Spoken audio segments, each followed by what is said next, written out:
Hello friends, welcome back to my YouTube channel learning academy. तो आज के इस वीडियो में हम लोग बिहार बोर्ड कक्षा 10वीं के फिजिक्स सब्जेक्ट का जो चैप्टर 2 है, प्रकाश का अपवर्तन, इस चैप्टर का अति लघु उत्तरीय प्रश्न सॉल्व करने वाले हैं। तो चलिए बिना टाइम वेस्ट किए आज का क्लास जो है, आज का वीडियो जो है वो स्टार्ट करते हैं और देखते हैं कि अति लघु उत्तरीय जो प्रश्न दिया है उनका उत्तर क्या होगा। और हमेशा की तरह आप सभी से एक छोटी सी रिक्वेस्ट है कि अगर आप हमारे यूट्यूब चैनल पर पहली बार विजिट कर रहे हैं तो चैनल को सब्सक्राइब करके बेल नोटिफिकेशन पर क्लिक कर दीजिए, ताकि आपको आने वाले हर वीडियो की नोटिफिकेशन समय समय पर मिलती रहे।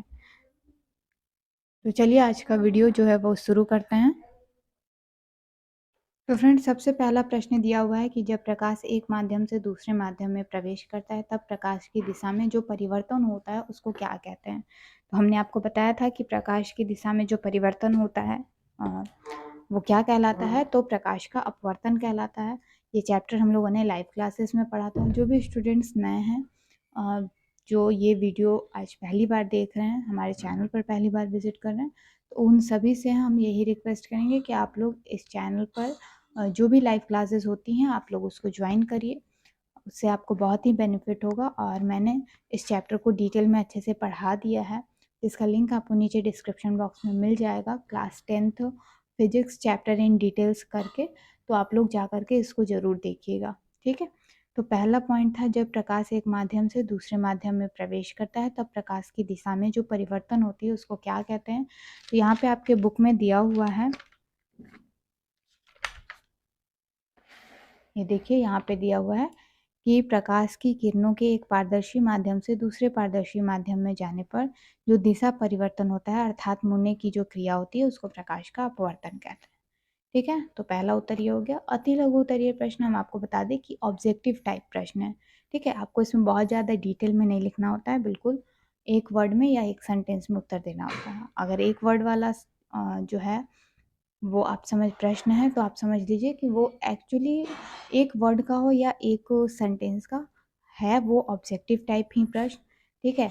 बोर्ड एग्ज़ाम में जिस भी तरह से वो पूछे, बोर्ड एग्ज़ाम वाले जो प्रश्न तैयार करते हैं वो तो उसको उस तरह से बना ही लेंगे कि आपको सिर्फ ऑप्शन जो है वो टिक करना होगा, ठीक है। जैसे यहीं पे था प्रकाश का अपवर्तन, सिंपल आंसर है। तो ये था आपके प्रश्न संख्या 1 का उत्तर। आगे बढ़ते हैं, प्रश्न संख्या 2 देखते हैं। प्रश्न संख्या 2 कह रहा है कि प्रकाश की किरण विरल माध्यम जैसे कि हवा से सघन माध्यम जैसे कि कांच हो गया उसमें जाती है, तब वो अभिलंब की ओर मुड़ती है या फिर अभिलंब से दूर हटती है। तो इसका उत्तर हम आपको यहाँ पे दिखा देते हैं। तो देखिए फ्रेंड्स, यहाँ पे क्या दिया है कि जब प्रकाश की किरण किसी प्रकाश का विरल माध्यम से सघन माध्यम में जाती है तो वह अभिलंब की ओर क्या होती है, मुड़ जाती है। क्या होती है, अभिलंब की ओर मुड़ जाती है। और अभिलंब से दूर कब हटती है, जब सघन माध्यम से विरल माध्यम में प्रकाश की किरण जाती है तब वह अभिलंब से दूर हटती है। और जब प्रकाश की किरण दो माध्यमों को अलग करने वाली सतह पर लंबवत पड़ती है तो वह बिना मुड़े अर्थात बिना अपवर्तन के सीधी निकल जाती है। तो ये तीनों कंडीशन में से कोई भी आपसे पूछ सकता है, आप लोग ध्यान रखिएगा इसका उत्तर क्या होगा, ठीक है। तो आपको वो टिक कर देना होगा। तो यहाँ पे प्रश्न संख्या 2 का उत्तर ये होगा कि अभिलंब की ओर मुड़ जाती है। आगे बढ़ते हैं, प्रश्न संख्या 3 देखते हैं। अब यहाँ पे ध्यान दीजिए, तीसरा नंबर जो प्रश्न है वो कह रहा है कि जब प्रकाश की किरण माध्यम 1 से माध्यम 2 में जाती है तो वो अभिलंब से दूर मुड़ जाती है। तो अब ये कह रहा है कि दोनों में से कौन माध्यम प्रकाशीय रूप से अधिक सघन है। यानी कि जब किरण जो है कोई माध्यम 1 से माध्यम 2 में जब जा रही है तो वो अभिलंब से दूर मुड़ जाती है। तो ऐसा कब होता है, यानी कि इसमें से कौन सा माध्यम जो है वो सघन है, ठीक है।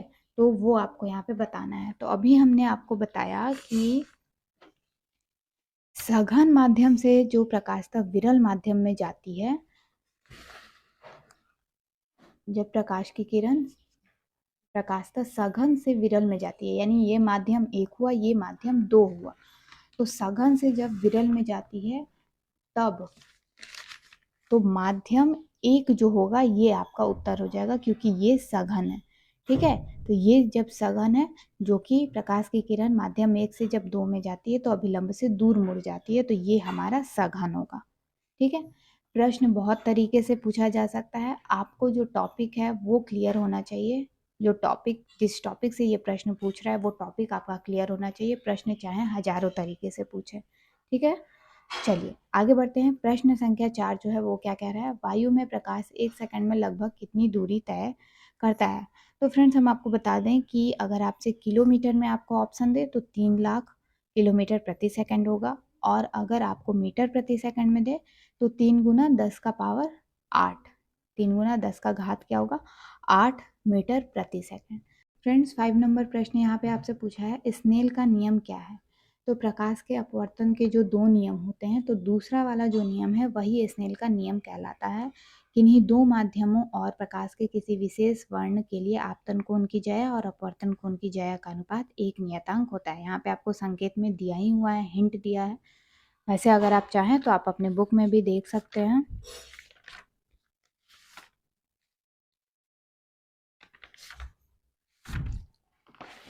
देखिए यहाँ पे लिखा है, किन्हीं 2 माध्यमों और प्रकाश के किसी विशेष वर्ण के लिए आपतन कोण की ज्या और अपवर्तन कोण की ज्या का अनुपात एक नियतांक होता है, और इसे ही स्नेल का नियम कहा जाता है।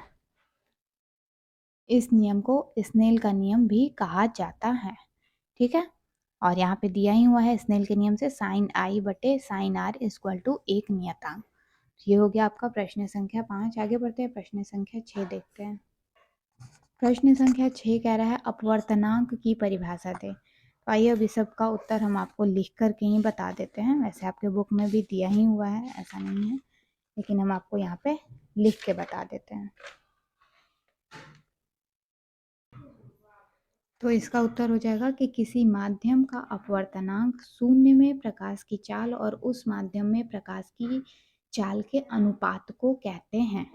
ठीक है, उदाहरण के लिए आप यहाँ पे देख सकते हैं कि अगर हमें कांच का अपवर्तनांक निकालना है तो शून्य में प्रकाश की चाल जो होगी बटे कांच में प्रकाश की चाल जो होती है, उससे हमको इन दोनों में डिवाइड जब करेंगे तो हमारा कांच का अपवर्तनांक आ जाएगा। ठीक है, चलिए आगे बढ़ते हैं और अगला प्रश्न जो है हमारा उसको देखते हैं। 7 नंबर प्रश्न कह रहा है कि किसी माध्यम का अपवर्तनांक अधिक होता है सघन माध्यम का या विरल माध्यम का। तो सघन माध्यम का अपवर्तनांक अधिक होता है, ये हमने आपको लाइव क्लासेस में पढ़ाया है। तो फ्रेंड्स 7 नंबर प्रश्न का उत्तर यही होगा कि किस माध्यम का अपवर्तनांक अधिक होता है। तो सघन माध्यम का अपवर्तनांक जो होता है वो अधिक होता है। अब कह रहा है कि 8वां नंबर प्रश्न कि पानी का अपवर्तनांक 1.33 है, इस प्रकथन का क्या तात्पर्य है। पानी का अपवर्तनांक 1.33 होता है, तो इसका क्या अभिप्राय है कि अपवर्तनांक जो कह रहा है 1.33 है, इसका क्या तात्पर्य होगा ये बता रहा है, मतलब आपसे पूछ रहा है। तो आइए इसका उत्तर देखते हैं। तो इस प्रश्न का उत्तर आप लिखेंगे कि पानी में प्रकाश की चाल जो होती है वो शून्य या वायु में प्रकाश की चाल के 1/1.33 अथवा 3/4 गुनी 3/4 गुना होती है। तो इस कथन का तात्पर्य यही है कि पानी का अपवर्तनांक जो 1.33 होता है, उसका मतलब यही है कि पानी में प्रकाश की चाल जो है वो शून्य में प्रकाश की चाल के 3/4 गुना होती है। ठीक है, और यहाँ पे आपको दिया ही है किसी माध्यम का अपवर्तनांक जितना अधिक होगा अपवर्तित किरण उस माध्यम में उतनी ही अधिक मुड़ती है, ये भी ध्यान रखिएगा। आगे बढ़ते हैं, अगला प्रश्न देखते हैं। अगला कह रहा है, पार्श्विक विस्थापन से आप क्या समझते हैं। पार्श्विक विस्थापन क्या होता है, तो आइए आपको बता देते हैं यहाँ पे। तो फ्रेंड्स यहाँ पे आप देख सकते हैं उत्तर दिया हुआ है यहाँ पे कि आपतित किरण और निर्गत किरण के बीच जो लंबवत दूरी होती है उसी को पार्श्विक विस्थापन कहते हैं। और यहाँ जो फिगर दिया हुआ है इसमें HL जो है यही आपका पार्श्विक विस्थापन है। निर्गत किरण हमारा ये है, आप यहाँ पे देख सकते हैं। ठीक है, निर्गत किरण है, ये आपतित किरण है। इन दोनों के, ये आपतित किरण हो रही है और ये निर्गत किरण, इन दोनों के बीच की जो लंबवत दूरी होती है उसी को पार्श्विक विस्थापन कहते हैं। और इसका उत्तर आप लोग इस तरह से लिख दीजिएगा। यहाँ पे आपको दिख रहा है कि कांच की सिल्ली से प्रकाश के अपवर्तन में आपतित किरण और निर्गत किरण के बीच की जो लंबवत दूरी होती है उसी को पार्श्विक विस्थापन कहते हैं। ठीक है, वहाँ पे तो सिर्फ ये दिया था कि आपतित किरण और निर्गत किरण के बीच के लंबवत दूरी को। यहाँ पे दिया हुआ है क्लियर कि कांच की सिल्ली से जो प्रकाश के अपवर्तन में आपतित किरण और निर्गत किरण के बीच की लंबवत दूरी होती है उसको पार्श्विक विस्थापन कहते हैं। ठीक है, चलिए आगे बढ़ते हैं, अगला प्रश्न देखते हैं। यहाँ पे एक फिगर दिया हुआ है, इसमें आपसे पूछ रहा है कि कौन निर्गत किरण नहीं हो सकता है, तो इसमें आप सिंपली लगा देंगे 1 और 2 जो है वो निर्गत किरण नहीं होता है, मतलब यहाँ पे नहीं हो सकता है, होता है नहीं, नहीं हो सकता है, क्योंकि इस प्रश्न में आपसे पूछा है कि निर्गत किरण कौन नहीं हो सकता है, तो 1 और 2 निर्गत किरण नहीं हो सकता है। ठीक है, और ये क्यों नहीं हो सकता है, ये सारी चीज़ें हमने लाइव क्लासेस में पढ़ाई है, आप लोग नीचे कमेंट नीचे लिंक जो है वो डिस्क्रिप्शन में दिया है, आप लोग जा करके देख सकते हो। ठीक है, अगला इसमें कुछ प्रश्न और दिए हुए हैं वो हम आपको बता देते हैं। अगला प्रश्न जो आपका इसमें दिया है वो कह रहा है कि जो फिगर दिया हुआ है उसमें आई का मान कितना होगा। 2 फिगर है, जो चित्र ख है उसमें आई का मान यहाँ पे 60 डिग्री हो जाएगा। ठीक है, और सिल्ली या पट्टी से होकर गुजरने वाली किरण का पथ जो है वो आपको दर्शाना है। तो उसमें जो होता है आपतित किरण जो कि 90 डिग्री का कोण बनाती है, तो वो वापस उसी पथ में लौट जाती है। तो ये लंबवत जो होगा वही किरण जो है, किरण आरेख आपका किरण का पथ जो दर्शाने के लिए कह रहा है वो आपका इस तरह से बनेगा। तो जब आपतित किरण 0 है तो अपवर्तित किरण भी यहाँ पे 0 होगा। ठीक है, तो ये आपका एक फिगर बनेगा जो कि मैंने यहाँ पे छोटू सा बना दिया है, आप लोग देख लीजिएगा। ठीक है, आगे बढ़ते हैं, प्रश्न संख्या 11 कह रहा है। तो प्रश्न संख्या 11 है, लेंस कितने प्रकार के होते हैं। सिंपली सभी को पता ही है और जिसको नहीं पता है उसको हम बता ही रहे हैं। लेंस मुख्यतः 2 प्रकार के होते हैं, उत्तल लेंस और अवतल लेंस। ठीक है, अगला है 12 नंबर, लेंस के मुख्य अक्ष की परिभाषा आपको देनी है। आइए इस प्रश्न का उत्तर जानते हैं। लेंस का मुख्य अक्ष जो होता है उसकी सतहों के वक्रता केंद्र को मिलाने वाली रेखा होती है। ठीक है, यहाँ पे आप देख सकते हो जो C1 और C2 है, यहाँ पे C1 और C2 जो है वो आपका मुख्य अक्ष है। ठीक है,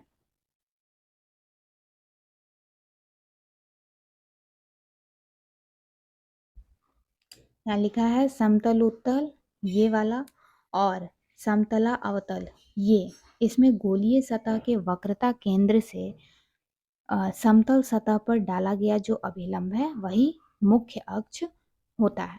ठीक है, तो ये आपका लेंस का मुख्य अक्ष का परिभाषा जो आपसे पूछा था वो उसका उत्तर यहाँ पे हो जाएगा। आगे बढ़ते हैं, अगला प्रश्न देखते हैं। फ्रेंड्स, अगला प्रश्न आपसे पूछा है कि पतला लेंस क्या है।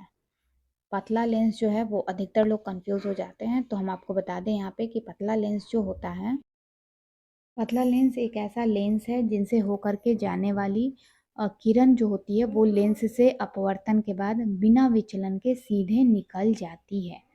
ठीक है, पतला लेंस एक ऐसा लेंस है जिनसे होकर के जाने वाली किरण जो होती है वो लेंस से अपवर्तन के बाद बिना विचलन के सीधे निकल जाती है, उसी को हम लोग पतला लेंस कहते हैं। ठीक है,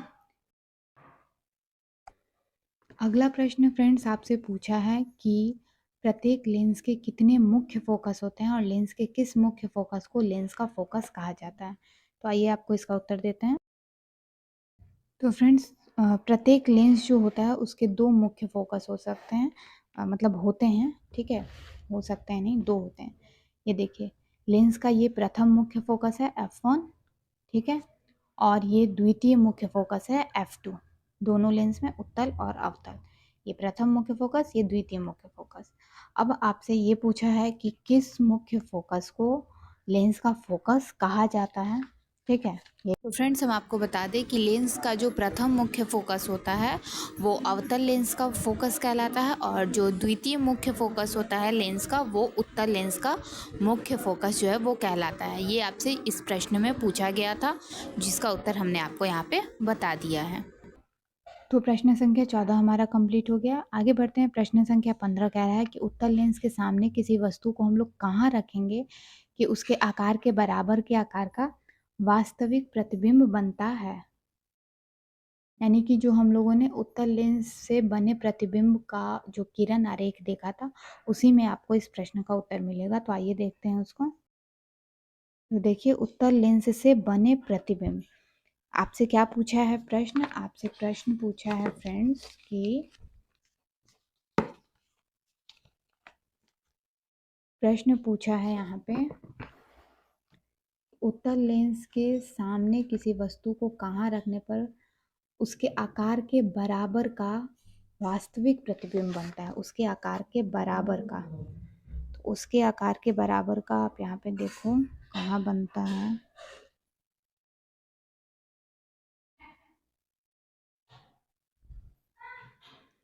यहाँ बनता है, ये देखिए, जब वस्तु 2f1 पर होगा, ठीक है, 2f1 यानी कि लेंस से फोकस की दूरी की जो दुगनी दूरी पर के बिंदु होते हैं वहां पर, ठीक है। तो उत्तल लेंस में जब वस्तु 2f1 पर होगा तो वस्तु का प्रतिबिंब वास्तविक बनेगा, ठीक है, और उल्टा होता है और आकार में वस्तु के बराबर होता है। यही प्रश्न आपसे इसमें पूछा गया था।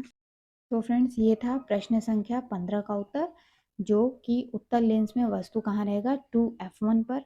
तो वस्तु जो होता है उसका प्रतिबिंब का आकार जो होता है वो वस्तु के बराबर होता है और यह वास्तविक होता है, ठीक है।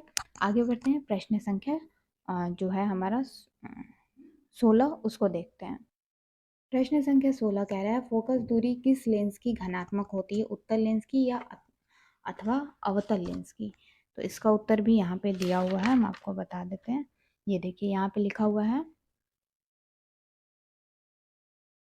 उत्तल लेंस की फोकस दूरी धनात्मक होती है और अवतल लेंस की फोकस दूरी ऋणात्मक होती है, चिन्ह परिपाटी नियम के अनुसार, ठीक है। आगे बढ़ते हैं, प्रश्न संख्या 17 देखते हैं। अगला प्रश्न कह रहा है, जिस माध्यम का अपवर्तनांक कम होता है उसमें प्रकाश की चाल कम होती है या फिर अधिक होती है। तो हमने आपको बताया था कि माध्यम का अपवर्तनांक अगर कम होता है तो उसमें प्रकाश की चाल जो होती है वो अधिक होती है, ठीक है।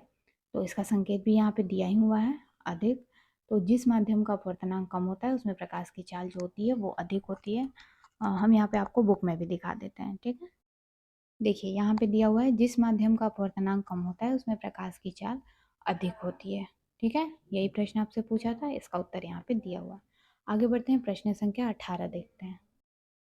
किस लेंस को अभिसारी लेंस कहते हैं, प्रश्न संख्या 18 आपसे पूछ रहा है। तो हमने आपको बताया था, उत्तल लेंस को अभिसारी लेंस कहते हैं, यहाँ पे संकेत में भी दिया हुआ है, और क्यों कहते हैं ये भी हमने आपको बताया था। यहाँ पे दिया हुआ है, उत्तल लेंस का कार्य उससे होकर जाने वाली जो किरण पुंज है उसको अभिसरित करना है। तो यही कारण है कि उत्तल लेंस को अभिसारी लेंस भी कहा जाता है। और ध्यान रखिएगा, अवतल लेंस को अपसारी लेंस कहा जाता है। ये कई बार आपसे ऑब्जेक्टिव में, बोर्ड एग्जाम में ऑब्जेक्टिव प्रश्न में पूछ चुका है, किस लेंस को अभिसारी या किस लेंस को अपसारी कहते हैं, या फिर अवतल लेंस को कौन सा लेंस कहते हैं, या फिर उत्तल लेंस को कौन सा लेंस कहते हैं। तो बहुत तरीके से ये प्रश्न आपसे पूछा गया है। तो अभी अभी हमने आपसे कहा, टॉपिक अगर क्लियर है तो आप प्रश्न कितने भी तरीके से पूछे आप लोग उसका उत्तर दे देंगे, ठीक है। बस टॉपिक क्लियर होना चाहिए। और यहाँ तक में अगर आपको कोई भी कन्फ्यूज़न हो, कोई भी डाउट हो, तो नीचे कमेंट बॉक्स में कमेंट करके पूछ सकते हैं। आगे बढ़ते हैं, अगला प्रश्न देखते हैं। अगला प्रश्न है कि यदि कोई वस्तु उत्तल लेंस से बहुत ही दूर यानी कि अनंत पर हो तो वस्तु का प्रतिबिंब कहाँ बनेगा। ये भी हमें उत्तल लेंस से बने प्रतिबिंब जो टॉपिक है उसी में मिल जाएगा इसका उत्तर। आइए देखते हैं इसका उत्तर क्या होगा। तो देखिए यहाँ पे दिया हुआ है कि अनंत पर स्थित वस्तु का प्रतिबिंब उत्तल लेंस में, ठीक है, उत्तल लेंस में अनंत पर स्थित वस्तु का प्रतिबिंब कैसा बनेगा। तो उसका प्रतिबिंब लेंस के फोकस पर बनता है। कहाँ बनता है, तो लेंस के फोकस पर। और वो प्रतिबिंब कैसा होता है, वास्तविक, उल्टा और वस्तु से बहुत छोटा होता है। और हमने आपसे कहा था कि ये जो हमने आपको सारणी बनाया था, सारणी बना करके लाइव क्लासेस में कहा था कि ये तालिका आपके लिए बहुत इंपॉर्टेंट। इतना आपको फिगर में ढूंढने की ज़रूरत नहीं है, जो भी प्रश्न आपसे पूछे आप यहाँ पे वस्तु की स्थिति में देख सकते हो, और फिर प्रतिबिंब की स्थिति, उसकी प्रकृति, वास्तविक या आभासी, सीधा या उल्टा, वस्तु से बड़ा है या छोटा, यहाँ पे आप देख करके बता देंगे। तो ये ज़्यादा आपको ईजी पड़ेगा, आप लोग इसको बना करके रखिएगा, ठीक है। बहुत ही ज़्यादा आसान पड़ता है, इतना ढूंढने की ज़रूरत नहीं पड़ेगी। आगे बढ़ते हैं, अगला प्रश्न देखते हैं। अगला यहाँ पे प्रश्न कह रहा है, कौन सा लेंस वास्तविक और आभासी दोनों प्रकार का प्रतिबिंब बनाता है। तो वास्तविक और आभासी दोनों प्रकार का प्रतिबिंब सिर्फ उत्तल लेंस में बनता है, अवतल में सिर्फ आभासी प्रतिबिंब बनता है, ठीक है। ये देखिए, ये उत्तल लेंस से बने प्रतिबिंब की स्थिति है, इसमें आभासी और वास्तविक दोनों बना है। लेकिन वही अवतल लेंस की बात करें तो अवतल लेंस में बने प्रतिबिंब सिर्फ आभासी होते हैं, ठीक है। तो ये हमारे प्रश्न संख्या 20 का उत्तर होगी। आज की वीडियो में बस इतना ही रखते हैं। आज की वीडियो में हम लोगों ने अति लघु उत्तरीय प्रश्न का 20 प्रश्न सॉल्व किया है। टोटल यहाँ पे 39 प्रश्न है लगभग। तो हम लोग बाकी के जो प्रश्न हैं 19 प्रश्न वो हम लोग नेक्स्ट वीडियो में सॉल्व करेंगे। तो ये इस पार्ट का मतलब अति लघु उत्तरीय प्रश्न का पार्ट 1 वीडियो है। पार्ट 2 में हम लोग इस टॉपिक को यहाँ पे मतलब अति लघु उत्तरीय प्रश्न क्लियर कर लेंगे। तो मिलती हूँ आपसे नेक्स्ट वीडियो में। अगर आज का वीडियो पसंद आया हो तो वीडियो को लाइक शेयर चैनल को सब्सक्राइब करना बिल्कुल मत भूलिएगा। कहीं कोई डाउट हो तो नीचे कमेंट बॉक्स में कमेंट करके पूछ सकते हैं। मिलती हूँ नेक्स्ट वीडियो में, तब तक के लिए take care, bye bye, thanks for watching.